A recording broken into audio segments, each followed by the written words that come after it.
Passos para a liberdade. Nós iniciamos essa mensagem e a primeira parte dela está no meu canal no YouTube, Pastor Júnior Técio. Tem lá só a mensagem, você pode acompanhar. Mas eu quero lhe mostrar que Jesus, seu Deus, ele te libertou ou quer completar a obra de libertação na sua vida. E essa libertação, ela passa pela libertação do poder do pecado, do poder do maligno, do diabo e da condenação eterna. Essas três coisas precisam estar em nossa mente. Essa libertação, ela lhe dá autoridade, consequentemente, contra o pecado. Olha só, a gente pecador, cheio de falha, não é? Às vezes até quer se mostrar melhor do que as pessoas, mais santo, sei lá. Mas você sabe quem você é mais do que qualquer outra pessoa. Então, essa libertação contra o pecado lhe dá autoridade sobre o pecado, olha só. Ela também lhe dá autoridade contra o diabo. O diabo, ele tinha controle e dominava a sua vida, agora não. E, consequentemente, você se livra da condenação eterna. João 8,36 diz: portanto, se o Filho os libertar, vocês de fato serão livres. Como eu falei, eu preciso repetir, não é fácil, porque é só você imaginar uma pessoa escravizando a outra. Como é que essa pessoa vai se libertar? Normalmente, quem escraviza tem mais força, mais poder, exerce uma autoridade contra aquele que está sendo escravizado. Só alguém ou algo mais forte para libertar essa pessoa da escravidão. No mundo espiritual é do mesmo jeito, só o mais forte. Aleluia. Se você pode, diga assim, o mais forte é Jesus. Você pode digite aí, o mais forte é Jesus. Só Jesus, só o poder de Deus pode nos libertar. E além de lhe trazer essa libertação, que eu quero deixar bem claro que a Bíblia fala de vários tipos de libertação, mas a mais importante delas é a libertação espiritual. Quando você recebe, você está caminhando para receber essa libertação espiritual, você começa agora a desfazer as obras do diabo. Porque você tem um mais forte. O mais forte está com você. E aí há alguns passos, há algum caminho ou alguns caminhos para a gente passar rumo à nossa libertação. O primeiro dele eu falei ontem foi, o primeiro passo, aceite Jesus como seu Senhor e Salvador. Está lá registrado na primeira mensagem. E hoje eu vou para o segundo passo. E você já está dizendo aí, está digitando o mais forte é Jesus. Você vai se digitar agora ou falar. Deixa eu tomar um pouquinho de água aqui. Você vai falar agora sobre o segundo passo para a libertação. O segundo passo é ande em santidade. Ande em santidade. Vamos lá? Se você pode, repita o segundo passo comigo. Ande em santidade. Ande em santidade. A palavra santo, ela significa separado. Aqueles que estão longe se libertaram do jugo de Satanás. Essas pessoas tendem a ficar separadas deste mundo onde o maligno reina. Quando nós falamos de santo, nós estamos dizendo, eu estou longe do jugo, do peso, daquela opressão. Você lembra que lá na frente eu falei que a libertação, ela lhe dá a liberdade contra a ação do diabo? Pois bem, agora você se livra da ação do diabo, você está separado.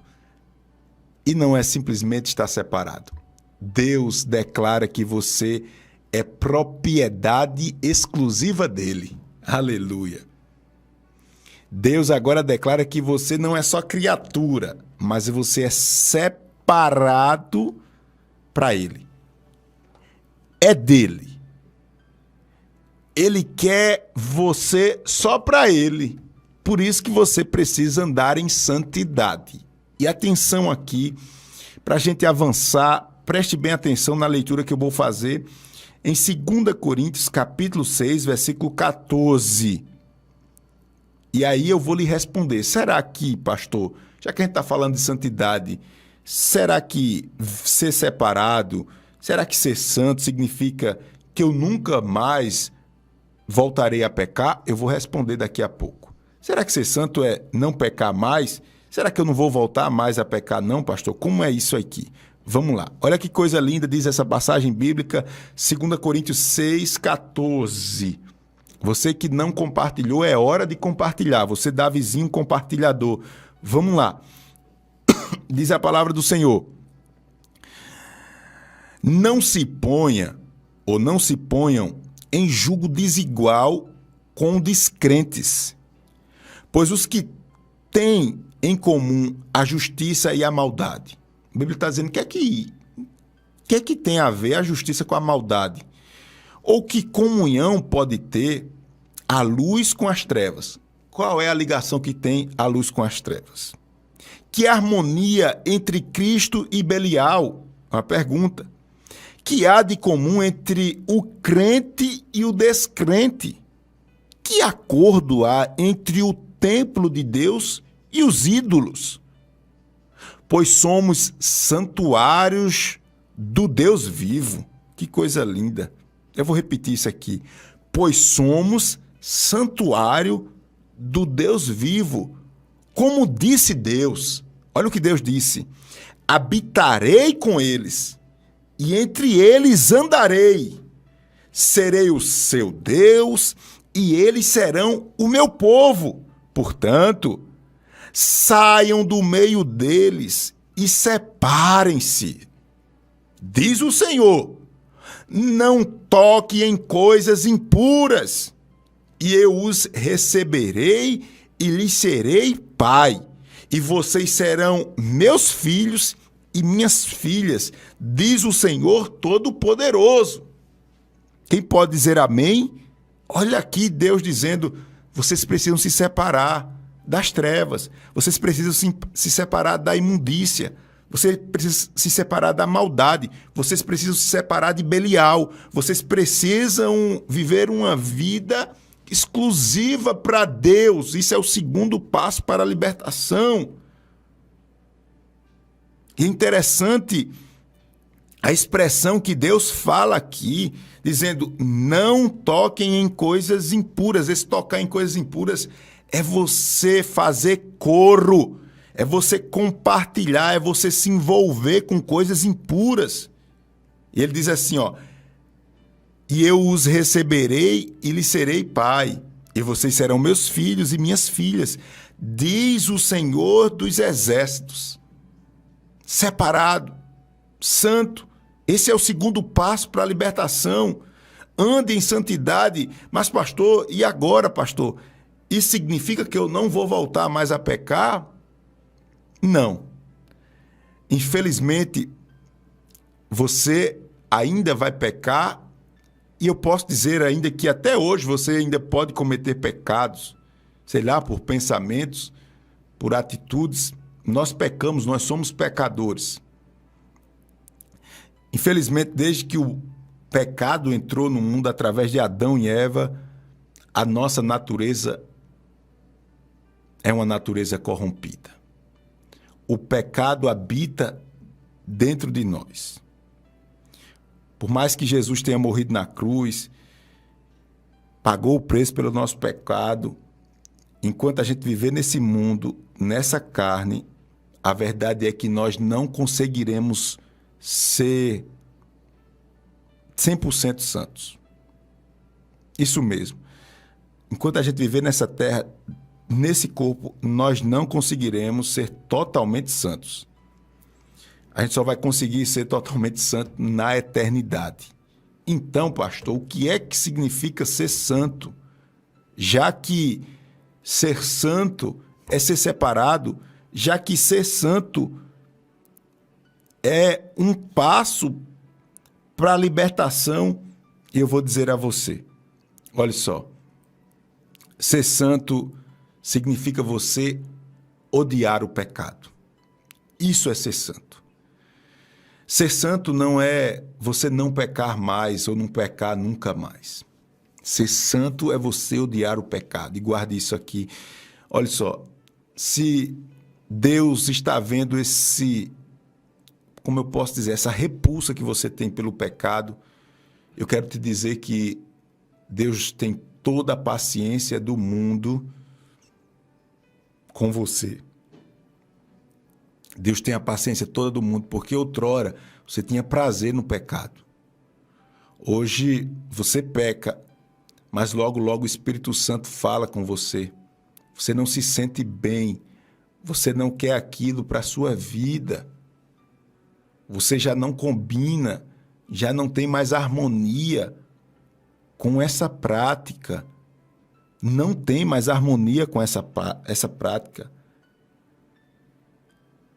Você já não quer mais que seu coração seja dominado por isso. Isso é viver e andar em santidade. Você já não aceita mais que o diabo ele controle suas decisões. Você quer a vontade de Deus, você quer andar com Deus. Você não quer morrer espiritualmente. Aleluia, glória a Deus, glória a Deus. Andar em santidade é odiar o pecado, é não deixar seu coração andar em comunhão com as coisas imundas desse mundo, mas também é ter uma vida de oração.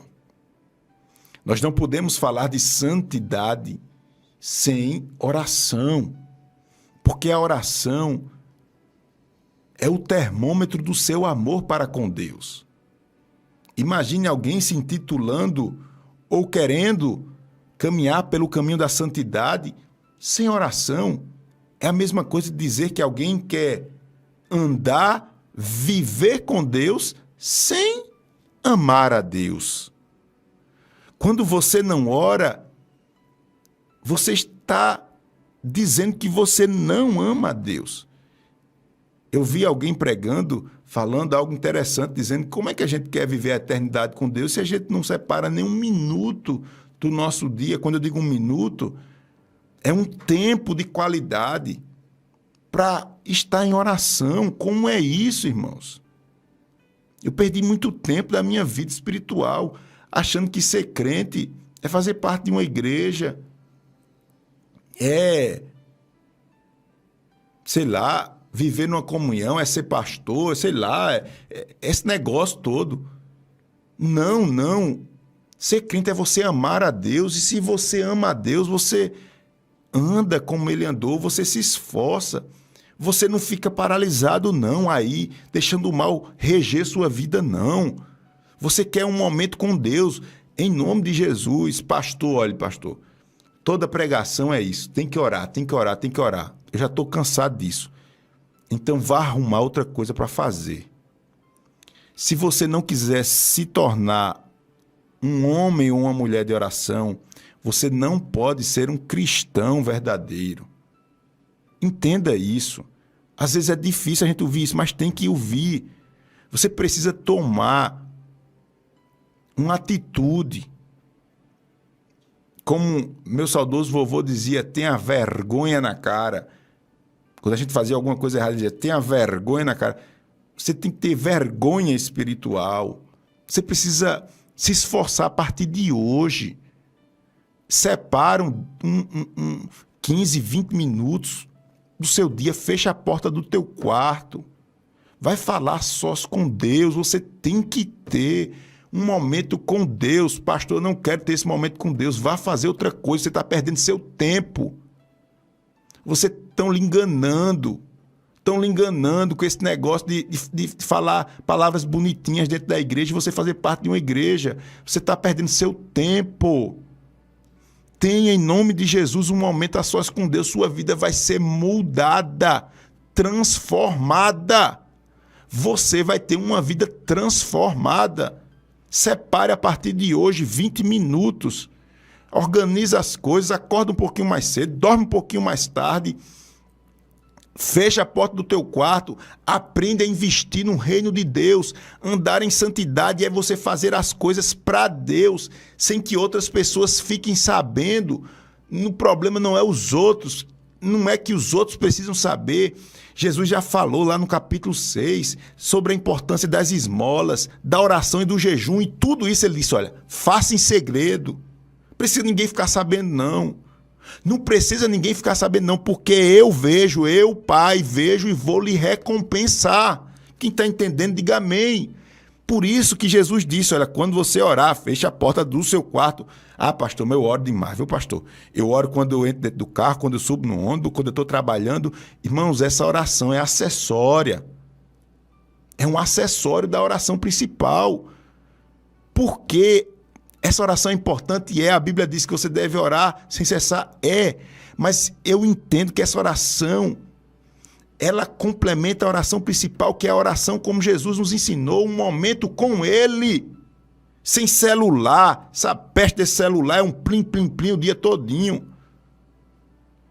A gente não consegue parar só, fecha a porta do teu quarto e vai falar com Deus. E depois tu volta aqui em nome de Jesus e diz o que é que está acontecendo para você ver sua vida dar um boom. Fecha a porta do teu quarto, a sós com Deus, tem uma rotina de oração e depois você volta aqui para você dizer como é que está a sua vida. Decida hoje. A gente está no meio do ano. Outras pessoas podem ouvir essa mensagem em outro momento, mas a gente já passou do meio do ano. E é a mesma lenga-lenga, é a mesma conversa mole, é os mesmos achismos, e você não sai do canto. Meio do ano você fez o quê? Você avançou em quê? Deus está dizendo, tem que andar em santidade para crescer. Você fez o quê?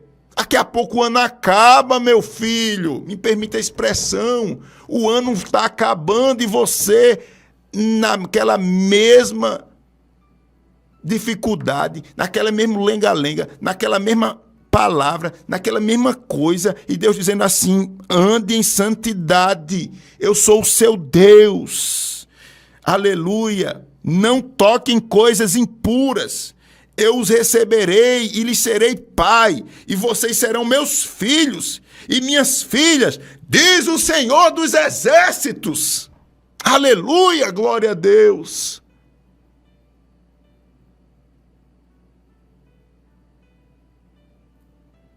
Lute pela sua liberdade. Aceite Jesus como seu Salvador.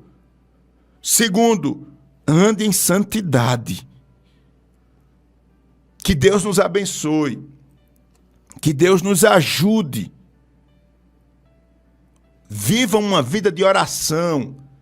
Continue orando no carro, no ônibus, lavando roupa, lavando prato. Não tem problema. Agora você tem que ter o seu momento principal com Deus, a sós com Deus. Fecha o quarto, sai, desliga celular, desliga televisão, se distrai, ou melhor, se distancie do mundo e fica um momento com Deus. Se não pode ficar 1 hora, faça 20 minutos, 15, agora faça em nome de Jesus. E outra coisa, concluo para a gente orar. Além da oração, fique atento, vigie, porque existe bem pertinho da gente um laço, o laço do passarinheiro. E a gente precisa estar atento. Busca essa vida de santidade, porque Deus planejou ela para você. E depois você volta aqui para dizer o que está acontecendo na sua vida. Se você já vive essa vida de oração, amplie ela, cresça mais um pouquinho. Pastor, eu sempre oro 30 minutos por dia. Se você pode, avance um pouquinho, até chegar pelo menos 1 hora, que você dedique 1 hora do seu dia à leitura, canta um hino, ore, a sós com Deus. Dá um jeito aí para para esse minuto, essa 1 hora, ficar livre de marido, de menino, de celular, de WhatsApp, de rede social. Vê se você passa 1 horinha aí. Se não começa com 1 hora, começa com 20 minutos, com 30, com 15 minutos. Você tem que avançar. Ande em santidade. Lute pela sua liberdade.